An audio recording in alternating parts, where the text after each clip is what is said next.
Listen closely. What I'm about to tell you is not supposed to be heard. It was never meant for the public, never meant for you. It's the kind of knowledge that changes a man forever once it enters his ears. Imagine walking through a crumbling asylum, its windows shattered, its walls slick with mildew, the echo of your footsteps swallowed by the kind of silence that feels alive. Now picture this. Behind one locked door, you find not a patient's diary, not a doctor's notes, but an entire family tree carved into the plaster. Generations of names etched in desperation, stretching across the wall like veins of blood fossilized in stone. These weren't ordinary carvings. They were genealogies, crude records scratched by spoons, nails, or bare hands. And as you read them, one truth becomes undeniable. Whole families had been swallowed by the asylum, born inside it, raised inside it, buried inside it. Bloodlines erased not by chance, but by design. This is the horrifying truth about America's inbred families locked away in its asylums. A history buried so deep that only fragments remain. Fragments that whisper of a time when entire lineages were targeted, catalogued, and condemned for nothing more than their blood. You see, when we talk about asylums, most imagine madness, dangerous individuals locked up for crimes of the mind. But that's the lie. The reality is darker, far more disturbing. Families weren't admitted because they were insane. They were admitted because someone in power decided their blood was unfit to continue. Generations condemned not by action, but by heredity. In the early 20th century, America was gripped by a fever called eugenics. Politicians, doctors, scientists, and even the highest judges believed they could purify society by cutting out what they labeled defective stock. If a child struggled in school, if a man stumbled through poverty, if a woman faltered in memory, these weren't treated as circumstances. They were treated as signs of a poisoned bloodline. And what do you do with poison? You contain it, you isolate it, so you sterilize it.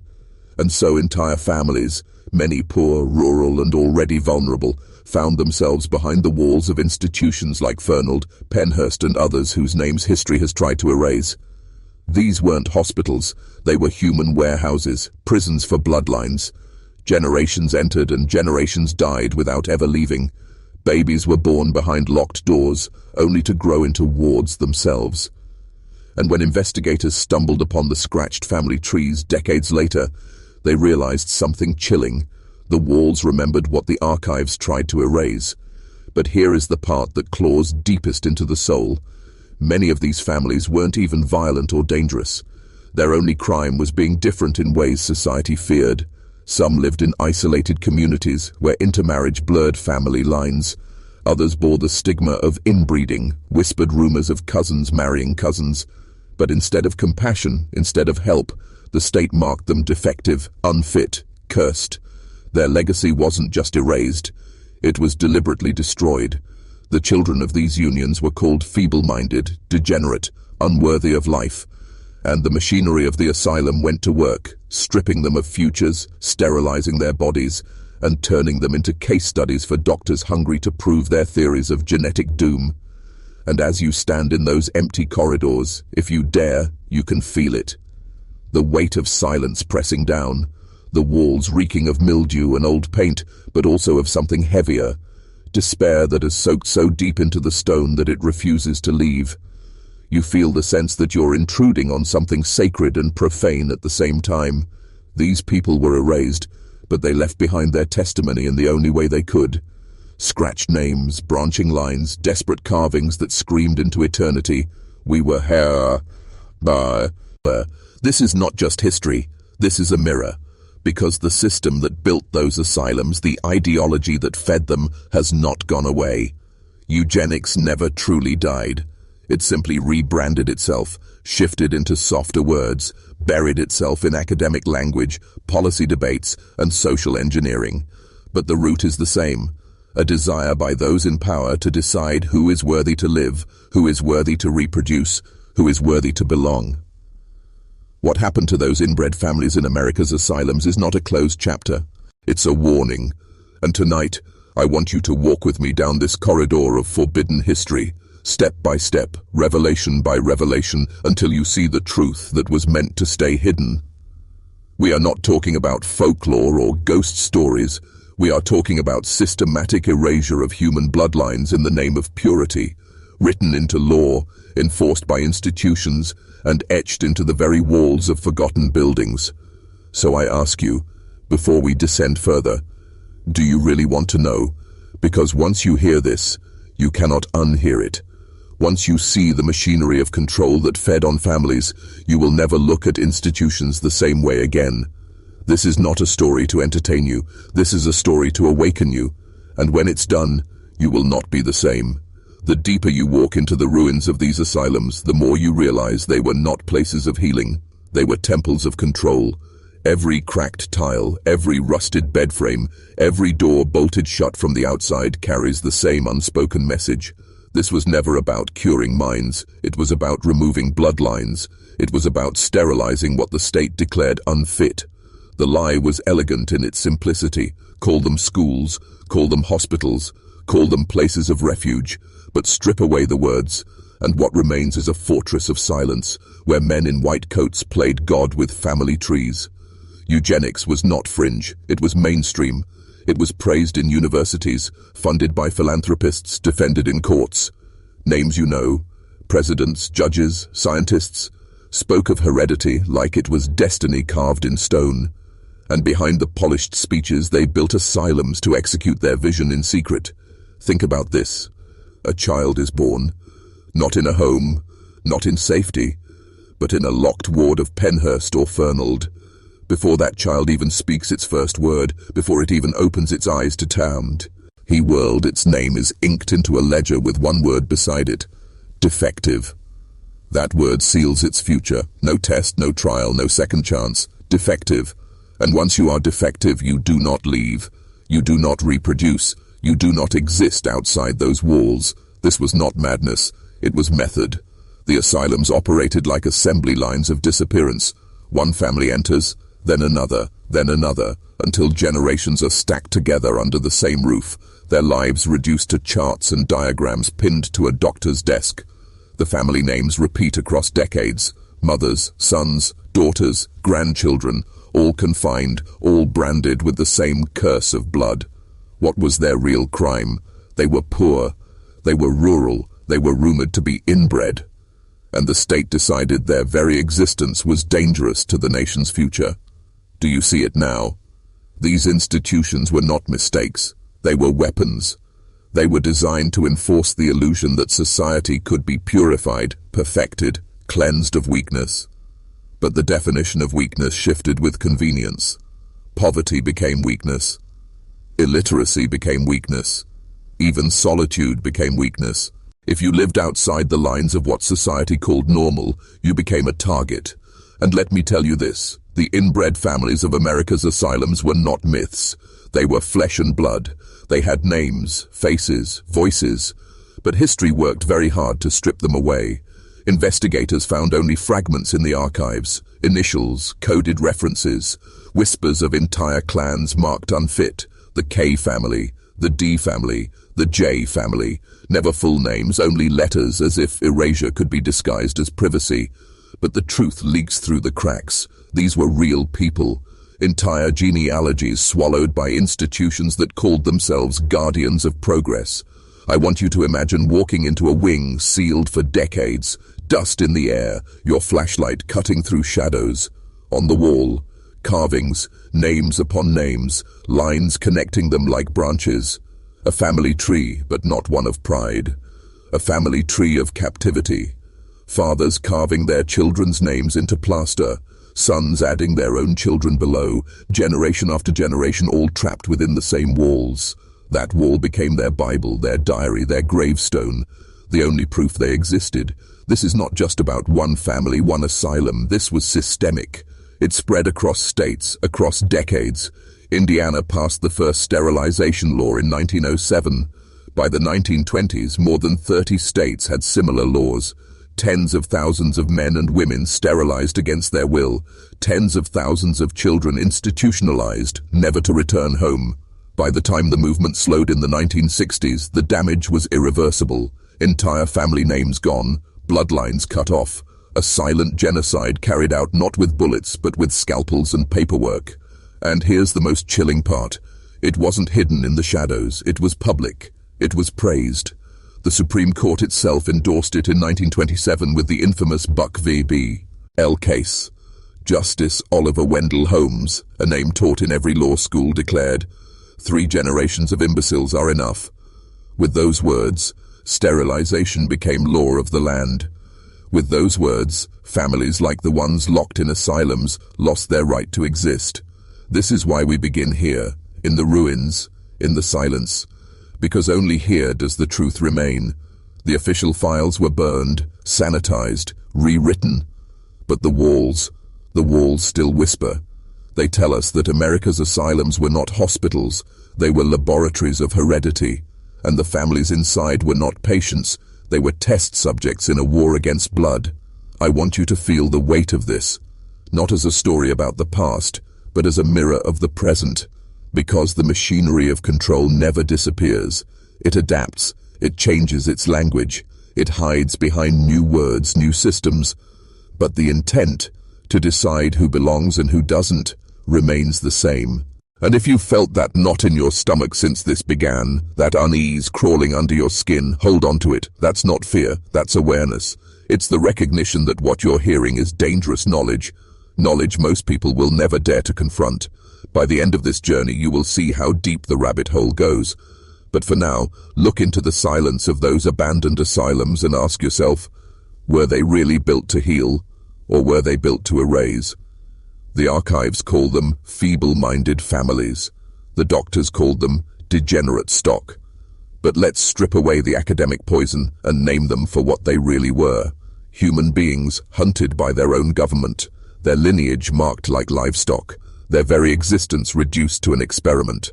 The machinery was precise. First, investigators were dispatched into rural counties, small towns, and forgotten valleys. They weren't looking for criminals. They were looking for bloodlines. They sat in kitchens, in barns, in front yards, scribbling notes about who was related to whom, which children stuttered, which uncle drank too much, which grandmother seemed forgetful. Nothing was too small. A limp, a slouch, a look of confusion. Each detail was a thread, and when woven together it became a noose tightening around an entire family tree. Once suspicion was confirmed, the family was entered into the record as defective. The charts were chilling in their simplicity. Squares for men, circles for women, lines connecting them like blueprints of doom. Symbols marked them with labels: epileptic, feeble-minded, unstable. And here's the catch. Once one symbol appeared, the entire tree was compromised. One stammering cousin, one illiterate aunt, and suddenly the whole bloodline was deemed tainted. Do you see the trap? This was never about the individual. It was about guilt by heredity. If your blood carried a shadow, every child, every grandchild, every unborn descendant was condemned before they took their first breath. That's how the inbred families of America became prisoners of the asylum system. Not because they were dangerous, but because someone decided their genes were dangerous. Rural isolation made them easy targets. Poverty stripped them of defense. Whispers of cousins marrying cousins became justification for permanent confinement. And soon, generations of children grew up in cages of brick and iron, punished not for who they were, but for who their ancestors had been. One family, known only as the K family, became the textbook example. Their surname was deliberately erased, reduced to a single letter. But fragments remain. 5 generations institutionalized. Children born in locked wards. Mothers sterilized in secret. Fathers buried in unmarked graves. When investigators stumbled upon their carvings on the asylum walls in 1978, the truth screamed through the silence. Names stacked upon names, scratched by different hands, different years. The K family had recorded their own imprisonment across decades. Their carvings weren't just a record, they were an accusation. And think about this. The state erased their files, but they couldn't erase the scratches in plaster. They couldn't erase the blood in the soil. They couldn't erase the memory etched into the bones of the building itself. That's why when you step inside these ruins today, you feel it. A presence pressing against your chest. It's not just decay, it's the weight of generations screaming through silence. This is why the eugenics movement loved asylums. They weren't just warehouses for the unwanted, they were laboratories where theories could be tested. Doctors performed sterilizations like routine chores. They drew bloodlines on chalkboards. They tracked family histories like they were studying livestock. Every birth, every death, every sterilization became data, proof to justify their obsession with purity. And here's the nightmare. It worked, not scientifically, not morally, but politically. Eugenics shaped laws, it shaped policy, it shaped the way the public thought about poverty, disability, and difference. When newspapers printed warnings about inbred hill families, they weren't just gossiping. They were feeding the narrative that certain bloodlines were parasites, drains on the state, cancers to be cut out. This wasn't hidden. It was celebrated. State fairs displayed fitter family competitions, where judges graded families on their health, intelligence, and heredity.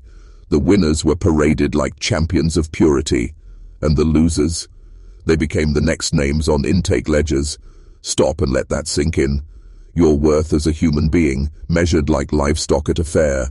Your family's future decided by a panel of strangers who believed they could see destiny in your blood. The inbred families of America's asylums weren't just victims of prejudice. They were victims of an ideology that demanded their extinction.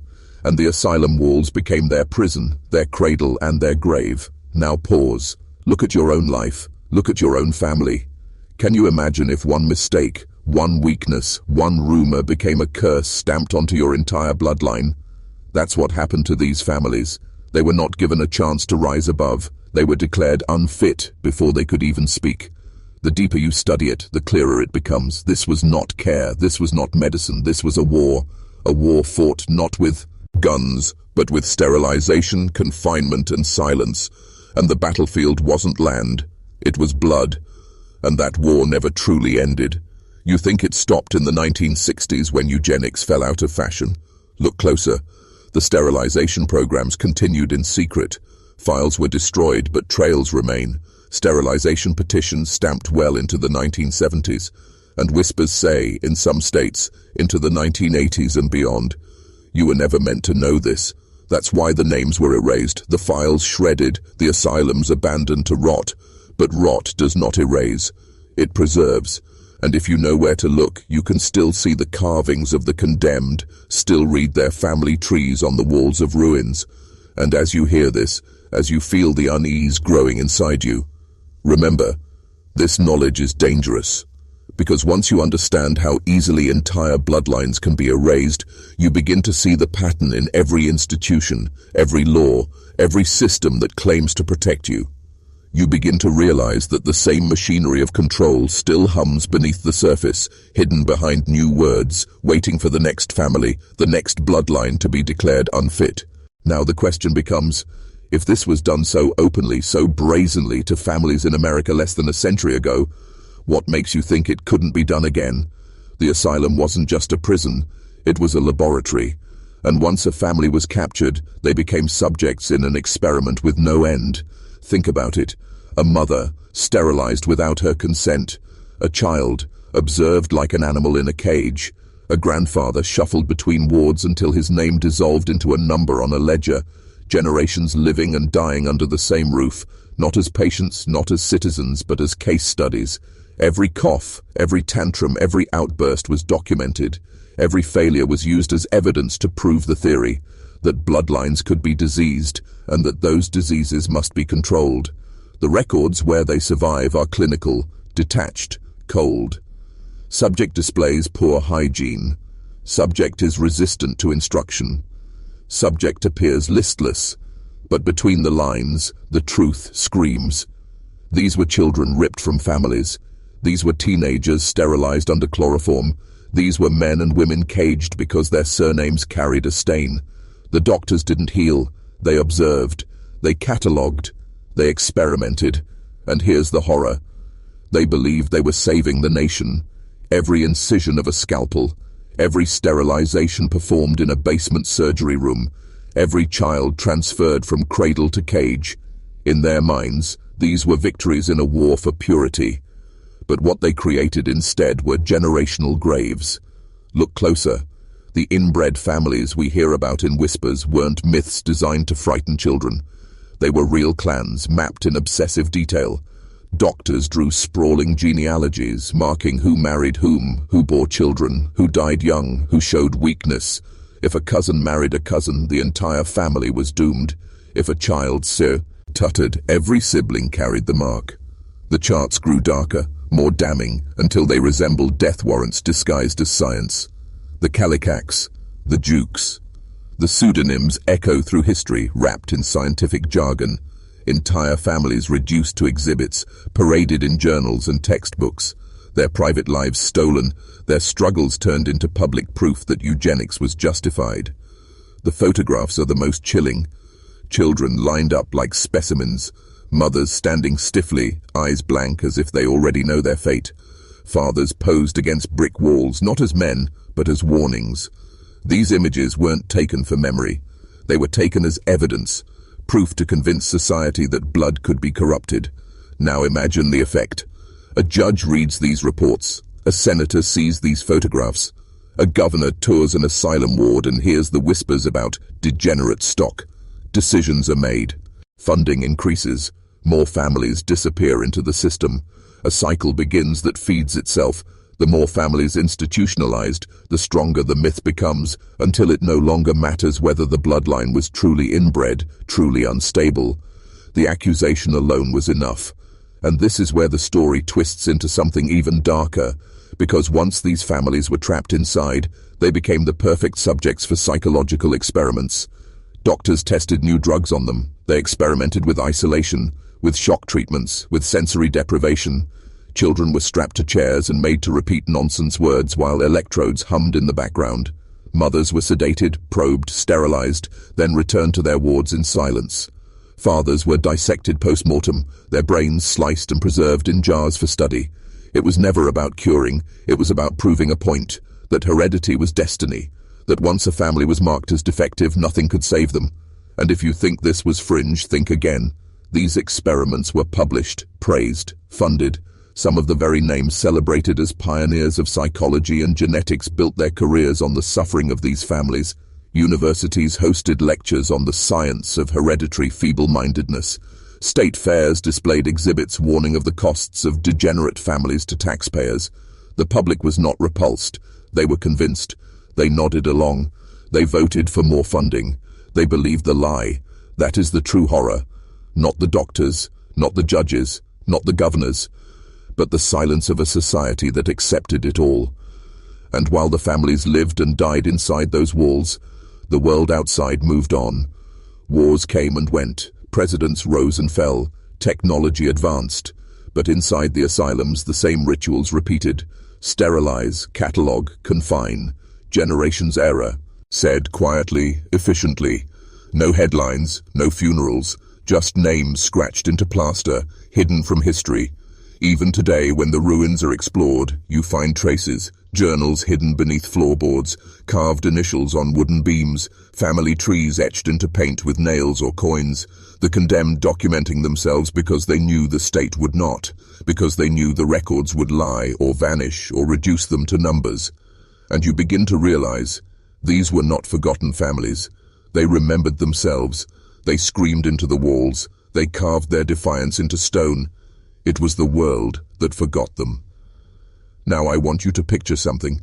A long corridor, rusted doors on either side, light flickering through shattered windows. You're walking slowly, your footsteps echoing, and then you see it. A door with carvings layered so deep the wood looks scarred. Names upon names, dates spanning decades. A father, a son, a grandson, a great-grandson, all trapped in the same building, all marked with the same fate. That door is not just wood. It's a tombstone for an entire bloodline. This is what it means when we say America's inbred families of the asylum system. It doesn't mean monsters.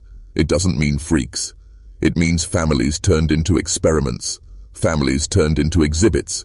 Families erased because someone in power decided their existence was inconvenient. And here's the part that should unsettle you most. The machinery of control hasn't gone away. It's quieter now, smarter, disguised, but the belief that certain bloodlines, certain groups, certain people are expendable, that belief never died. It lingers in policies, in institutions, in whispers about who deserves to exist and who doesn't. By now, you should feel it. The unease, the recognition, the understanding that this story isn't just about the past. It's about the blueprint of control, and if it was used once, it can be used again. So ask yourself, when the next bloodline is targeted, will you recognize it? Or will you be silent, like those who nodded along a century ago? By now you've seen the outline of the machinery. The bloodlines hunted, the asylums turned into laboratories, the generations erased with surgical precision. But if you think it all ended with the closing of those institutions, you're still standing at the surface. Because the asylum walls may have crumbled, but the blueprint of control survived. Let's trace it. In the 1940s, 50s, even into the 60s, asylums overflowed. Thousands of families lived behind their doors, many of them marked by the same accusations. Inbred, degenerate, feeble-minded.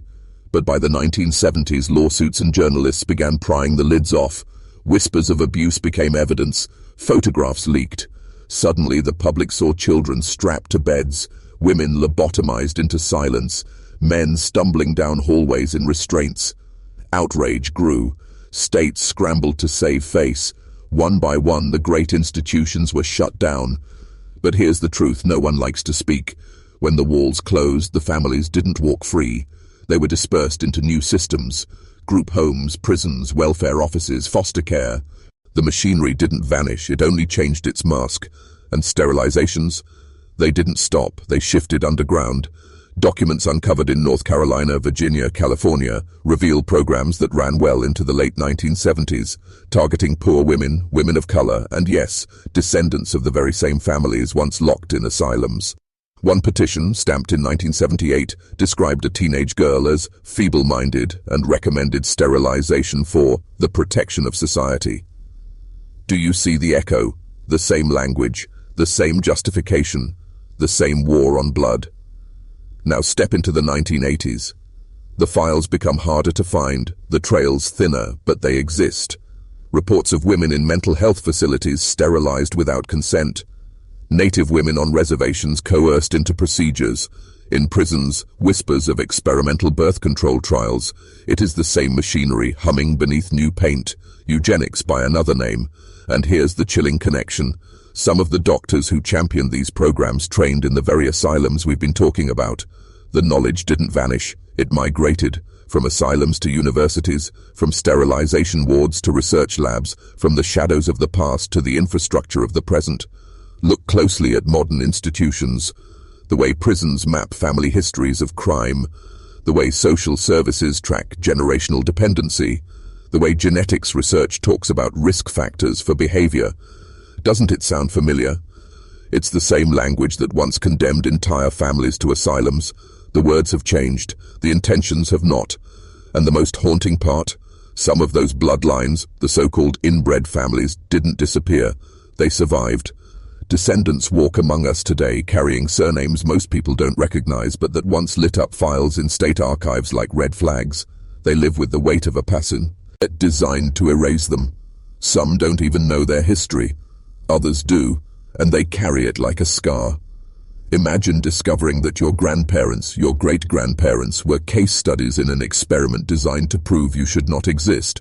Now ask yourself, what does that do to a person, to a family, to a bloodline still haunted by records stamped unfit?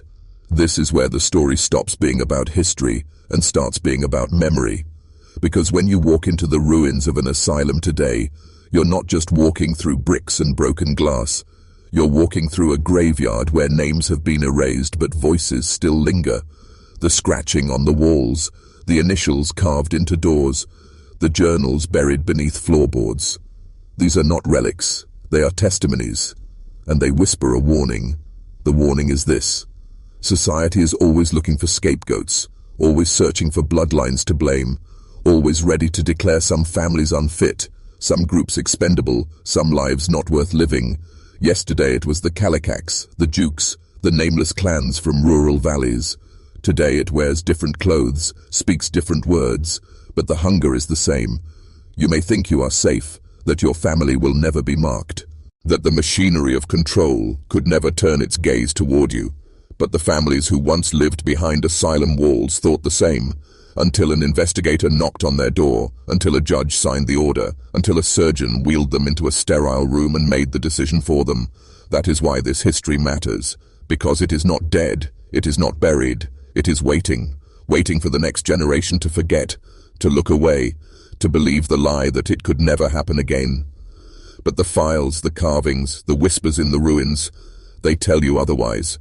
And here's the final thought you need to carry. Those families, erased and forgotten, still exist in the blood of their descendants. The state tried to sterilize them into extinction, but blood does not vanish so easily. It flows, it remembers, it carries stories even when the records are destroyed, which means the legacy of resistance, the defiance scratched into plaster, the names carved into doors, also survives. So when you hear this story, you are not just listening to history, you are standing face to face with survivors.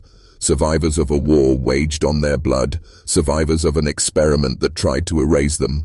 And their survival is the most dangerous truth of all, because it proves the machinery failed. And if it failed once, it can fail again. But only if you remember, only if you listen, only if you refuse to be silent when the next family is marked. Because silence was the weapon that killed them then, and silence will be the weapon that kills again. Silence.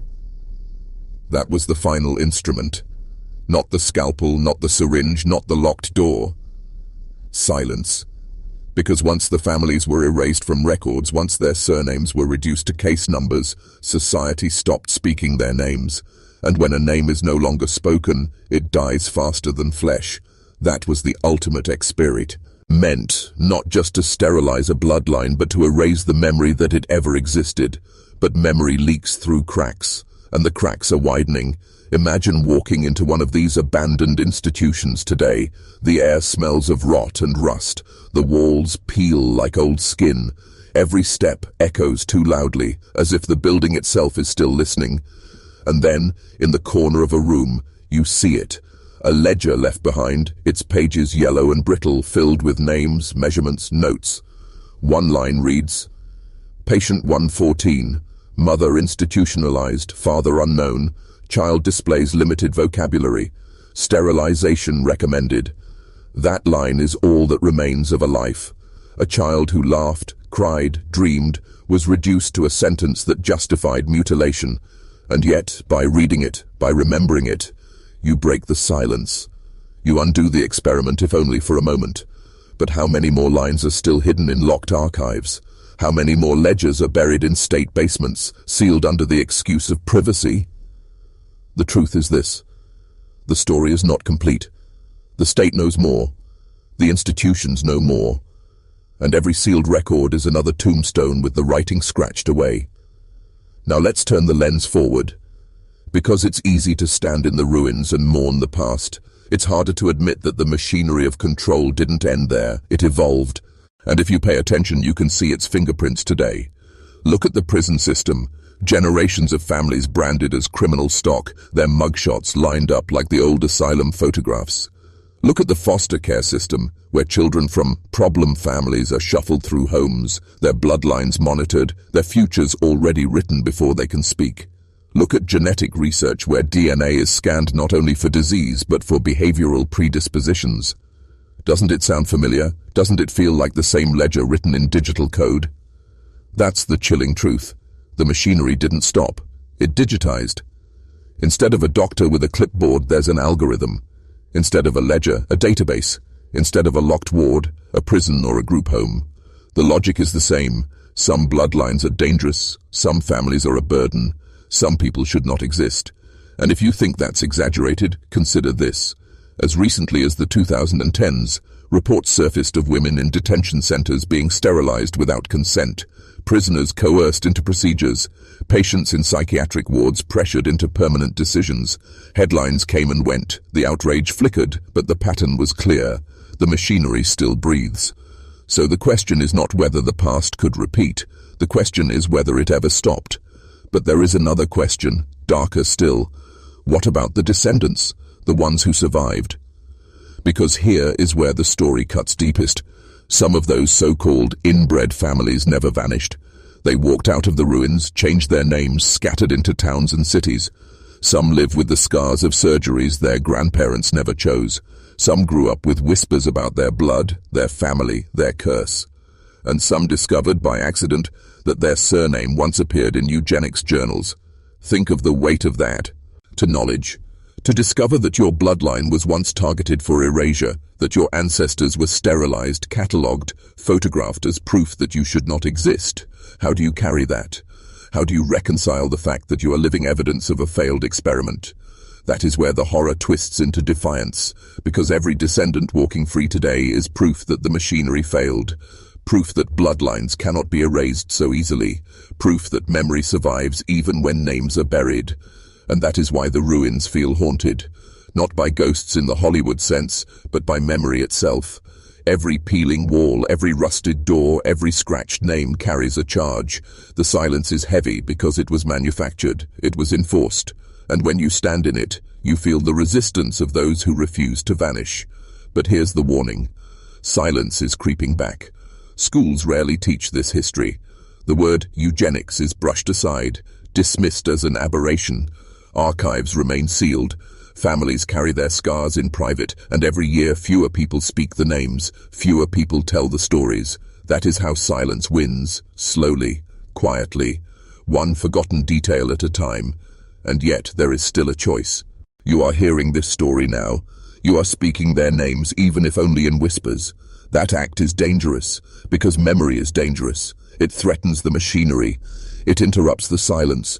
It resurrects the bloodlines the state tried to bury. So here is the question I leave with you. When you walk away from this story, what will you do with it? Will you bury it, let it dissolve into silence?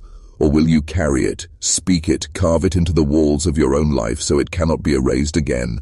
Because history is not just about what happened, it is about what is remembered. And forgetting is exactly what the machinery wants. The ruins are quiet now, too quiet. But you know better. Silence is never empty. It is heavy, dense, alive. It holds the weight of everything unsaid, everything erased. And when you listen closely, you realize the silence is not absence, it is suppression. Because the story of these families, the degenerates, the inbreds, the feeble-minded, was never just about them. It was about control. It was about power. It was about deciding who deserved to exist and who did not. And that question has never gone away. It only changes its disguise.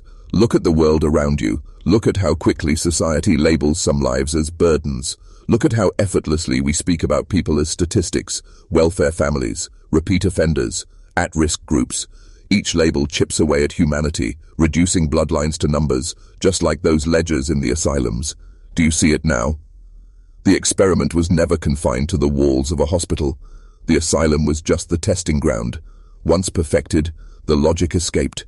It seeped into prisons, schools, research labs, social services, even our everyday language.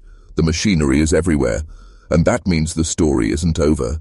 Right now there are families living under scrutiny, children tagged before the sunburn are old enough to speak, mothers blamed before their babies are born, communities monitored as if their blood itself is suspect. You don't have to look far, the pattern is there, repeating, echoing, and here is the most terrifying part. You could be next, because every family has cracks, every family has secrets, every bloodline has shadows, and when the machinery looks for scapegoats, for proof of degeneracy, it always finds something. That is its power. That is why no one is ever truly safe. So when you walk into an asylum ruin and feel that cold in your chest, when you stand in front of peeling walls and hear the echo of chains, remember this. You are not just visiting the past. You are standing inside a blueprint, a warning written in dust and rot, a lesson carved into stone. And the lesson is simple. If you allow silence, it will happen again. If you forget, it will happen again. If you turn away, it will happen again. Because the machinery is patient, it waits, it learns, it adapts, and it only needs one thing to thrive: Your silence. So break it. Speak the names. Tell the stories. Refuse to let the ledgers be the last word. Refuse to let the state's version be the only version. Refuse to let the ruins stay silent. Because silence was the weapon that erased them. And memory is the weapon that will keep them alive. The families were not mistakes. They were not experiments. They were not burdens. They were lives. Lives stolen. Lives scarred. Lives that still ripple in the blood of their descendants. Lives that demand to be remembered. And now, you have heard their voices. You have walked their halls. You have carried their silence into sound. So when you leave this story tonight, when the light fades and the shadows stretch, listen carefully. The silence will follow you. It will press against your ears, against your chest, waiting to see what you do next. Will you forget, or will you speak? Because in the end, that choice, your choice, is the only thing standing between memory and erasure, between resistance and silence, between survival and extinction. The machinery is waiting, the ruins are watching, and the blood remembers. There is a strange thing about ruins. They do not stay still, they move, not in the way walls collapse or weeds crawl over floors, but in the way they follow you. You leave the asylum behind. You walk back into the light. The air is clearer, the sky wider. And yet, in the back of your mind, a heaviness lingers. The silence has stitched itself to you. You notice it in small moments. A hospital hallway that smells faintly of antiseptic, and suddenly the white walls feel too sterile, too clinical, like the asylum has reached out through time to remind you of what medicine once justified. A government form asking about your family history, and suddenly you hear the echo of a clerk's pen scratching your bloodline into a ledger, weighing whether your lineage is fit to continue. A casual joke someone makes about a crazy family down the street, and suddenly you remember how entire generations were erased because someone decided madness was contagious, hereditary, terminal. This is how memory works. It is not polite. It is not quiet. It interrupts. It demands. And now that you know this story, you cannot unknow it. But that is exactly what the ruins wanted. They wanted someone to remember, because buildings crumble, archives rot, records burn. But memory, once it infects a mind, spreads. And once it spreads, it cannot be controlled. That is the one weapon the machinery never accounted for, the refusal to forget. And here is the truth that chills. There are still families living in silence. Families who know their grandparents were sterilized but never speak of it. Families who carry names that were once stamped in eugenics journals but bury that knowledge under generations of shame. Families who fear that even today, if their story is told too loudly, the machinery will wake again. Perhaps you are one of them. Perhaps there is a shadow in your bloodline, a story that was never fully explained, a relative who disappeared into an institution, a secret that sits heavy at family gatherings but is never spoken. If you dig deep enough, you may find it. If you listen closely, you may hear it. Because the machinery reached further than the history books admit. Its scars are wider than the ruins reveal. And if you find it, what then? Will you bury it like so many before you? Or will you speak it, risk the silence breaking, risk the machinery noticing? That is the choice every descendant must make. That is the choice you, as a witness, now carry, because you are part of the story now. You are no longer just an observer. You are a custodian of memory, and the ruins have marked you. When the lights go out tonight, when you lie in the quiet of your own room, pay attention to the silence. Does it feel heavier than before? Does it press against you, as if waiting?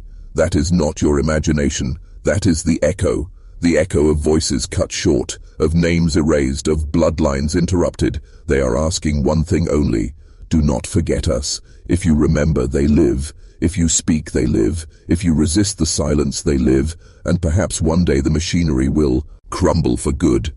Not through force, not through violence, but through memory, through defiance, through the refusal to let silence win. Until then, the ruins remain, and the silence waits. There's one last truth no one ever tells you about stories like this. They do not stay contained. Once spoken, once heard, They do not fade back into silence. They shift. They follow. They embed themselves into the patterns of your life, watching from the edges, waiting for recognition.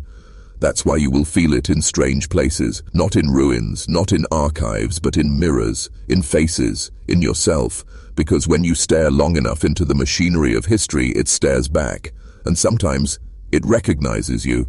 A flicker in your reflection, a familiar shape in an old family photograph, a word or phrase that someone whispers, and it feels like déjà vu. It is not imagination, it is inheritance. The blood remembers, not just theirs, but yours. And that is why the ruins still stand. They are not abandoned. They are observatories. They watch who comes, who lingers, who listens. They watch to see if you carry their silence away with you or if you break it.